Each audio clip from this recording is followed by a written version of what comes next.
नमस्कार, मैं अजय साहू और आप देख रहे हैं शोरगुल टाइम्स।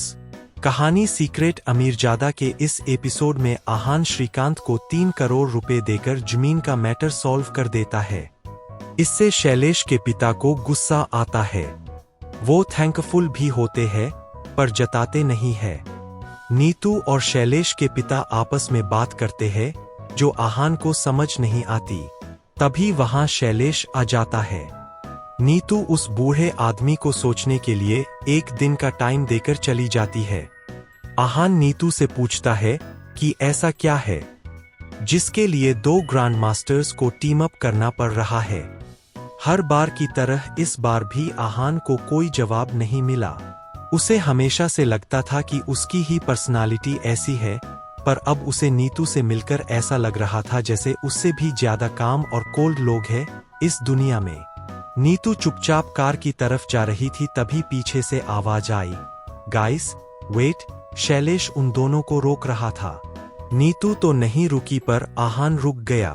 क्या हुआ, सब ठीक है ना? आहान ने पूछा। शैलेश इस वक्त हाँफ रहा था क्योंकि वो भागते हुए उनके पीछे आया था। उसने शायद पहले मार्शल आर्ट्स प्रैक्टिस की थी।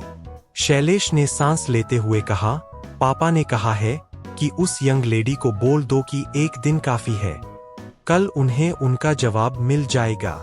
आहान को इस बात का मतलब समझ नहीं आया, पर वो शैलेश से पूछ पाता इससे पहले ही वो वहां से चला गया। आहान कुछ देर वहां खड़ा रहा और उस लाइन का मतलब सोचने लगा। इसके बाद उसने नीतू और उस बूढ़े आदमी की कन्वर्सेशन के बारे में सोचा। उसे कुछ नहीं समझ आया तो उसने गिव अप कर दिया और अपनी कार के पास जाने लगा। जब वो कार के पास पहुंचा तब उसने देखा कि नीतू पैसेंजर सीट पर सहारा लेकर बैठी थी और उसने आंखें बंद कर ली थी। आहान ने गहरी सांस ली और फिर कार में बैठ गया। उसने कहा, वो अभी अभी कहकर गया है कि उसके पापा ने कहा कि 1 दिन काफी है। नीतू ने आंखें नहीं खोली और कहा, this old man is really getting more and more alive. Aahan को इन दोनों के बीच की मिस्ट्री कभी समझ नहीं आने वाली थी, इसलिए उसने सोचना ही बंद कर दिया। अब क्योंकि उन्हें कल वापस यहाँ आना था, इसलिए आहान ने 1 रात के लिए एक होटल ढूंढा। गांव से थोड़ा दूर हाईवे पर उसे एक होटल मिल गया। जगह बहुत ज्यादा अच्छी नहीं थी, पर 1 रात के लिए ये ठीक ही था। उन दोनों को ही हर सिचुएशन में रहने की आदत थी, इसलिए लो क्वालिटी के होटल से उन्हें दिक्कत नहीं थी। दोनों अलग अलग रूम में रेस्ट करने चले गए। जब आहान हाथ मुंह धोकर फ्रेश हो रहा था तब किसी ने डोर नॉक किया। उसने मन में सोचा, इस वक्त कौन नॉक कर रहा है? कहीं ऐसा तो नहीं कि नीतू मुझसे बात करना चाहती है? आहान क्यूरियस था, पर जैसे ही वो डोर खोलने गया, दूर नॉक होना बंद हो गया। आहान ने ज्यादा ध्यान नहीं दिया और उसे इग्नोर कर दिया। फिर से जब डोर नॉक हुआ तब आहान ने सोचा कि कोई उसे परेशान कर रहा है और वो अपने आप डोर नॉक करना बंद कर देगा जैसे पहले हुआ था, पर ऐसा नहीं हुआ। नॉक की इंटेंसिटी बढ़ती रही। तब आहान ने डोर खोला। आहान बाहर नीतू को एक्सपेक्ट कर रहा था, पर जब उसने देखा कि बाहर कौन है तो वो हैरान रह गया। उसके सामने लाल बाल वाला श्रीकांत खड़ा था। श्रीकांत भी हैरान था। उसने शौक में कहा, भाई आप यहाँ क्या कर रहे हो? 3 करोड़ रुपए मिलने के बाद श्रीकांत बहुत खुश था और उसे आहान के अगेंस्ट जाने की कोई जरूरत नहीं थी, बल्कि वो तो आहान के और करीब आना चाहता था। आहान ने पूछा, तुम यहाँ कैसे आए? श्रीकांत ने कहा, हमारी किस्मत में यहाँ मिलना लिखा था, इसलिए हम मिल लिए। आहान को नजर आ रहा था कि वो उससे चिपक रहा है, पर वो उसके साथ टाइम पास करना नहीं चाहता था, इसलिए उसने कहा, तुम्हें मुझसे कुछ काम है? आहान का टोन बहुत रूखा था। श्रीकांत समझ गया था कि आहान ज्यादा खुश नहीं है, इसलिए उसने कहा, मैं तो बस यहाँ ऐसे ही आया था, मुझे नहीं पता था कि आप यहाँ होंगे। दरअसल कोई अगर अकेला फील कर रहा है तो मैं उनकी मदद करने आया था। आहान श्रीकांत को घूरने लगा। तब श्रीकांत ने कहा, पर आप क्यों अकेले होंगे? आपके पास तो आपकी पार्टनर है जो बहुत सुंदर भी है। इतना कहने के बाद श्रीकांत आहान के रूम में झांकने लगा। अंदर आकर देखना है? आहान ने इरिटेट होते हुए कहा। नहीं नहीं, मेरी आदत है। सॉरी, मुझे वो लेडी दिखाई नहीं दे रही। कहाँ है वो? श्रीकांत ने कहा। आहान ने रूखी आवाज में कहा, तुम्हें कुछ काम है उनसे?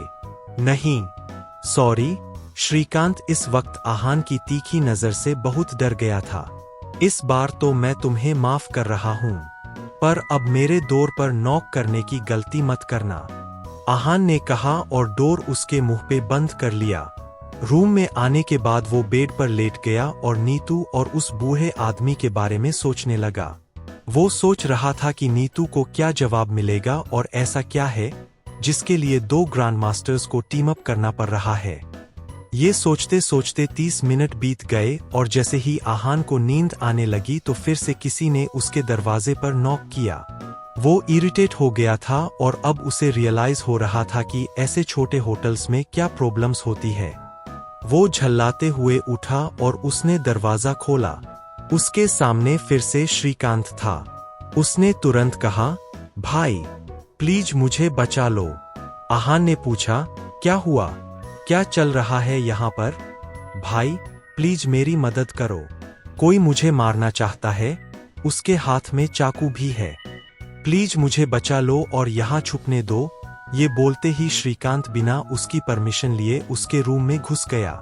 आहान उसे रोकना चाहता था पर इतने में ही उसने सच में एक आदमी को देखा जिसके हाथ में चाकू था। उसे एक पल देखने के बाद आहान ने दरवाजा बंद कर लिया। वो जानता था कि ये मैटर ऐसे ही सॉल्व नहीं हो सकता। जब वो रूम में आया तब उसने देखा कि श्रीकांत रूम में नहीं था। वो बाथरूम के तरफ गया तो उसने देखा कि श्रीकांत शावर कर्टेन की पीछे छुपा हुआ है। वो इस वक्त बहुत डरा हुआ था। बाहर आओ, आहान ने कहा। भाई आप मुझे उसके हवाले तो नहीं करोगे ना? मेरी सच में कोई गलती नहीं है, श्रीकांत ने कहा। नहीं, आहान ने गर्दन हिलाई और कहा, वो यहाँ से जा चुका है। पहले तुम बाहर आओ और मुझे सच बताओ कि हुआ क्या है। अगर तुमने मुझे सच नहीं बताया तो मैं तुम्हें यहाँ छुपने नहीं दूंगा। आहान का सीरियस एक्सप्रेशन देखकर श्रीकांत समझ गया था कि वो झूठ नहीं बोल रहा है। वो शावर कर्टेन के पीछे से आया और उसने फिर से पूछा, आप सच में मुझे उसके हवाले नहीं करेंगे ना? आहान ने कुछ नहीं कहा और रूम में आ गया। जब दोनों बैठ गए तो आहान ने कहा, सच बताओ भाई, एक्चुअली इस आदमी की वाइफ मेरे पास आई थी अपने आप को बेचने के लिए। अब मैं उसे मना कैसे कर सकता था, इसलिए मैं मान गया। अब ये मुझे मारना चाहता है। आप बताओ इसमें मेरी क्या गलती है? श्रीकांत की ये बात सुनकर आहान ने कहा, अच्छा ये बात है, हाँ मैं बिल्कुल सच बोल रहा हूँ। इस आदमी का दिमाग खराब है। अभी मेरे पास मेरे लोग नहीं है, वरना मैं इसे अच्छा सबक सिखाता। आहान उसे देखकर समझ गया था कि वो कितना डरपोक है, पर दिखाना ऐसे चाहता है जैसे वो किसी से डरता नहीं है।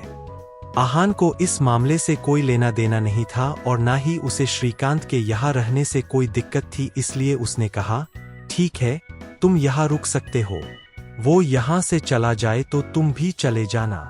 श्रीकांत ने ये बात सुनकर कहा, क्या मैं यहाँ तब तक नहीं रह सकता जब तक मेरे आदमी नहीं आ जाते? अगर उसने मुझे देख लिया तो वो पक्का मुझे जान से मार देगा। आहान में इतना पेशेंस नहीं था। वो उसे ऑलरेडी 2 बार डिस्टर्ब कर चुका था। वो जैसे ही उसे मना करने वाला था, किसी ने फिर से डोर नॉक किया। अब कौन है? आहान ने इरिटेशन में कहा। श्रीकांत ने डरते हुए दरवाजे की तरफ देखा। उसे लगा कि शायद वो चाकू वाला आदमी ही है, पर आहान को लगा कि ये कोई और है, क्योंकि अगर वो चाकू वाला आदमी होता तो फिर वो डोर इस तरह नॉक नहीं करता। प्लीज दरवाजा मत खोलो, श्रीकांत ने कहा।